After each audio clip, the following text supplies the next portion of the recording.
Hello friends, स्वागत है आप सभी का मेरे चैनल मिस्टर हॉरर एक्सप्लेनर में।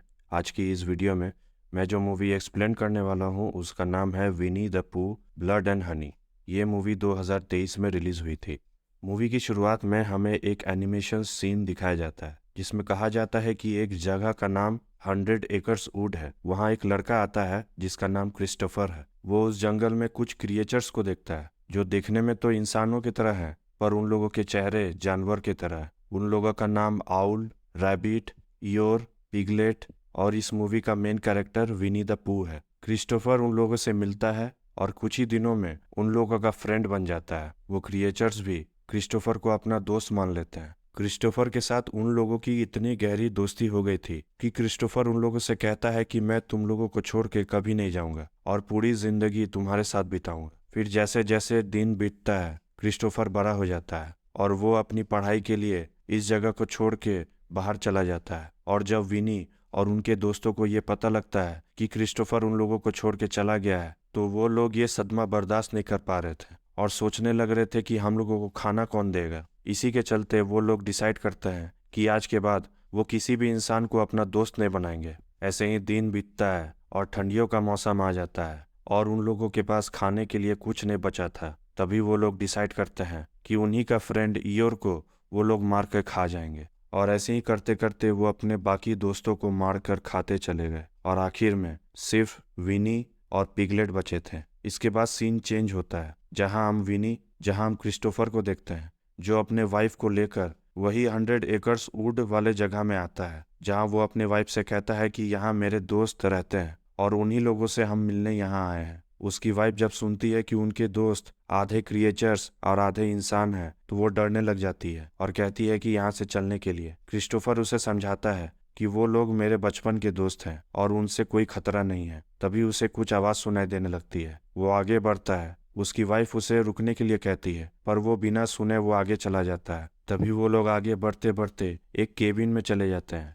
और वहां पड़े हुए सामान को देखने लगते हैं। तभी वहां कोई आ जाता है। क्रिस्टोफर और उसकी वाइफ वहां छुप जाते हैं। तभी उनके रूम में कोई आता है और थोड़ी देर में वो चला भी जाता है। उसके बाद क्रिस्टोफर और उसकी वाइफ उस केबिन से बाहर निकलते हैं। जैसे ही वो लोग बाहर जाते हैं पीछे से पिगलेट आ जाता है और उसकी वाइफ का गला दबोचने लग जाता है। क्रिस्टोफर पिगलेट को रुकने के लिए कहता है पर पिगलेट उसकी वाइफ का गला दबोचकर मार डालता है। क्रिस्टोफर वहां से भागता है। तभी उसके सामने पिगलेट भी आ जाता है। क्रिस्टोफर उससे कहता है कि मैं तुमसे माफी मांगता हूँ कि मैं तुम लोगों को बिना बोले छोड़कर चला गया। और उसके बाद पिगलेट और विनी दोनों क्रिस्टोफर को लेकर वहां से चले जाते हैं। नेक्स्ट सीन में हम मारिया को देखते हैं जो अपने थेरेपिस्ट के साथ अपना इलाज करवा रही थी। वो अपने थेरेपिस्ट से कहती है कि मुझे कुछ अजीब तरह के नाइटमेयर्स आते हैं। उसकी थेरेपिस्ट कहती है कि तुम्हारी दिमागी हालत अभी दिन पर दिन ठीक होते जा रही है। उसकी थेरेपिस्ट उसे एडवाइस देती है कि तुम्हें कुछ दिनों के लिए वैकेशन में जाना चाहिए। इसके बाद मारिया अपने दोस्तों के साथ वैकेशन में जाती है। वो वही 100 एकर्स वुड वाले जगह में जाती है और वहाँ एक केबिन में अपना वैकेशन बिताती है। उनकी दोस्तों का नाम जोई, जेसिका, एलिस और लारा है। उनके साथ और एक दोस्त उनके साथ आने वाली थी जिसका नाम टीना है। टीना उन लोगों को फोन करती है और कहती है कि मैं 100 एकर्स वुड में आ चुकी हूँ और यहाँ से मुझे कहाँ जाना है। तभी उसे विनी दिखाई देता है और वो उसे देखकर भागती है और एक गैरेज के अंदर जाके छिप जाती है। तभी वहाँ विनी भी आ जाता है और उसे पकड़ लेता है और उसके कपड़े फाड़कर उसे एक ग्राइंडिंग मशीन में डालकर उसके टुकड़े टुकड़े कर डालता है। इसके बाद हम मारिया को देखते हैं जो अपने दोस्तों के साथ बात कर रही थी। वो बताती है कि मुझे कुछ दिनों से नाइटमेयर्स आ रहे हैं जिसके कारण मैं बहुत ज़्यादा डिस्टर्ब फील करती हूँ और इसी के लिए मेरे थेरेपिस्ट ने मुझे एक वैकेशन के लिए एडवाइस दिया। इसके बाद हम विनी द पू को देखते हैं जो अपने घर पर था और वहाँ हम क्रिस्टोफर को भी देखते हैं जिसे वो जंजीर से बांध कर रखा था।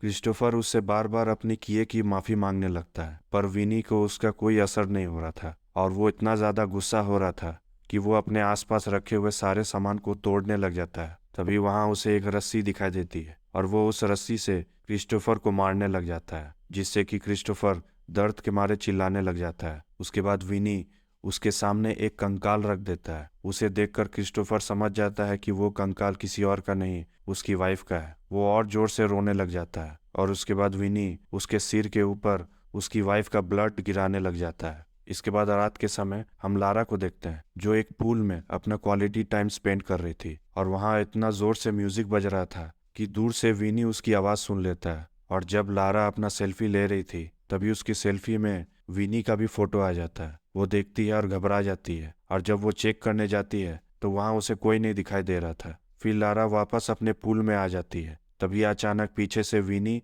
और पिगलेट आकर उसे बेहोश कर देता है और उसे अपने साथ लेकर चला जाता है। नेक्स्ट सीन में हम लारा को बंधा हुआ पाते हैं और हम देखते हैं कि विनी एक गाड़ी को स्टार्ट करके उसके चेहरे के ऊपर चढ़ा देता है, जिसके कारण लारा दर्द के मारे चिल्लाने लग जाती है और थोड़ी देर में उसकी मौत हो जाती है। लारा के चिल्लाने की आवाज़ मारिया और उनके बाकी दोस्तों सुन लेते हैं, जिसके बाद मारिया और जोई दोनों चेक करने के लिए बाहर जाते हैं और वहां उसे लारा की डेड बॉडी दिखाई देती है। वो दोनों घबरा कर वापस अपने घर के अंदर आ जाते हैं और वो लोग कहते हैं कि कोई हमारे घर के यहाँ पे आ गया है। ये सब देखकर मारिया इतनी ज़्यादा घबरा जाती है कि वो पैनिक करने लगती है। मारिया कहती है कि मेरे पास एक गन है। तो फिर वो और जेसिका मिलकर गन लेने के लिए अपने कमरे में चले जाते हैं। इधर हम जोई और एलिस को देखते हैं जो एक स्विमिंग पूल के सामने आ जाते हैं, पर तभी उसके पीछे पिगलेट भी आ जाता है और जोई को धक्का देकर स्विमिंग पूल में गिरा देता है। वो एलिस को मारने जा रहा था पर तभी जोई उससे दूर रहने के लिए कहती थी। फिर पिगलेट भी पानी में उतर जाता है और जैसे ही एलिस को होश आता है तो वो देखती है कि पिगलेट जोई को हथौड़े से मार डालता है। वो ये देखकर शॉक हो जाती है। इसके बाद हम मारिया और जेसिका को देखते हैं जो उसी स्विमिंग पूल के सामने आ जाती है और जोई को मरता हुआ देख दोनों रोने लग जाता है। फिर वो लोग वहां से भागते हैं और बाहर देखते हैं कि विनी और पिगलेट दोनों एलिस को लेकर अपने साथ लेकर जा रहे थे। मारिया और जेसिका दोनों उनका पीछा करते हैं। इसके बाद हम विनी को देखते हैं जो हनी खा रहा था और फिर वो मुड़कर देखता है कि एलिस को होश आ चुका है। फिर वो एलिस के पास जाता है और उसे चाटा मारने लग जाता है और चाटा मार मार कर उसे बेहोश कर देता है और वो वहां से चला जाता है। फिर थोड़ी देर में वहां मारिया और जेसिका आती है और एलिस को छुड़ाकर अपने साथ लेकर चली जाती है। वो लोग उसी केबिन में चले जाते हैं जहां क्रिस्टोफर बंधा हुआ था। वो लोग क्रिस्टोफर को देखकर उसे भी छुड़ा देते हैं। तभी वहां उसे एक और लड़की की चिल्लाने की आवाज सुनाई देने लगती है। जब मारिया और जेसिका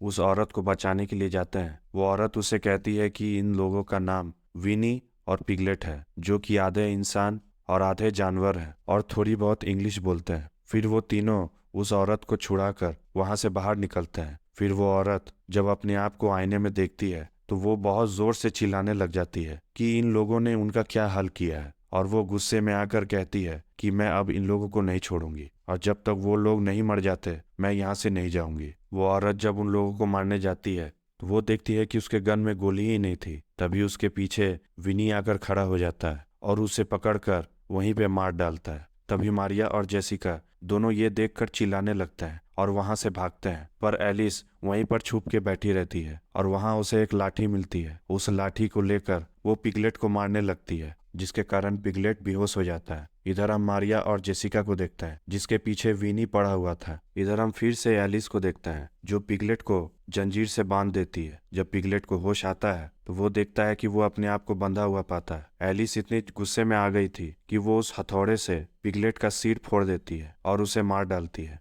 वही पिगलेट की चिल्लाने की आवाज सुनकर विनी भी वहां पे पहुंच जाता है और वो एलिस को पकड़कर उसके मुंह में चाकू घुसा देता है और उसे भी मार डालता है। इधर हम मारिया और जेसिका को देखते हैं जो डर के मारे आगे भाग रही थी और भागते भागते रास्ते के ऊपर आ जाती है। तभी वहां उन्हें एक गाड़ी दिखाई देती है और वो लोग उनसे मदद मांगने लगते हैं और उसके बाद वो गाड़ी में बैठे चारों लोग विनी को देखकर उसे मारने लगते हैं, पर विनी पलटवार करता है और उन चारों लोगों को बहुत ही ज्यादा बेरहमी से मार डालता है। जिसके बाद मारिया अपनी गाड़ी स्टार्ट कर उसके ऊपर चला देती है, पर उसके बाद वो विनी को नहीं देख पा रही थी। तभी विनी गाड़ी के पीछे से गाड़ी के ऊपर चढ़ जाता है और ये देखकर दोनों बहुत ही ज्यादा चिल्लाने लगते हैं। तभी आगे जाते जाते वो लोग एक पेड़ से टकरा जाते हैं, जिसके कारण दोनों बेहोश हो जाते हैं। फिर जब मारिया को जब होश आता है तो वो देखती है कि विनी जेसिका को पकड़ लेता है और उसे घसीटते हुए आगे लेकर जाता है और उसका सिर काट देता है। जिसके बाद विनी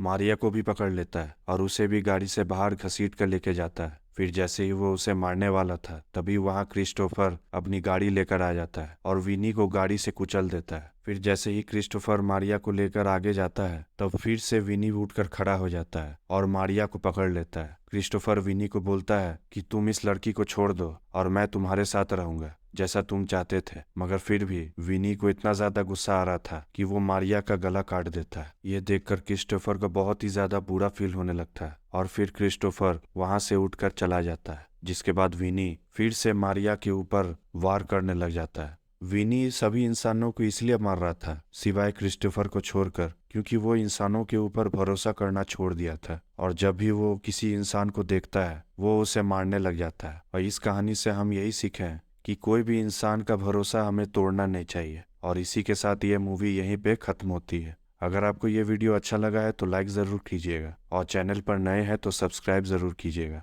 मिलते हैं नेक्स्ट वीडियो में।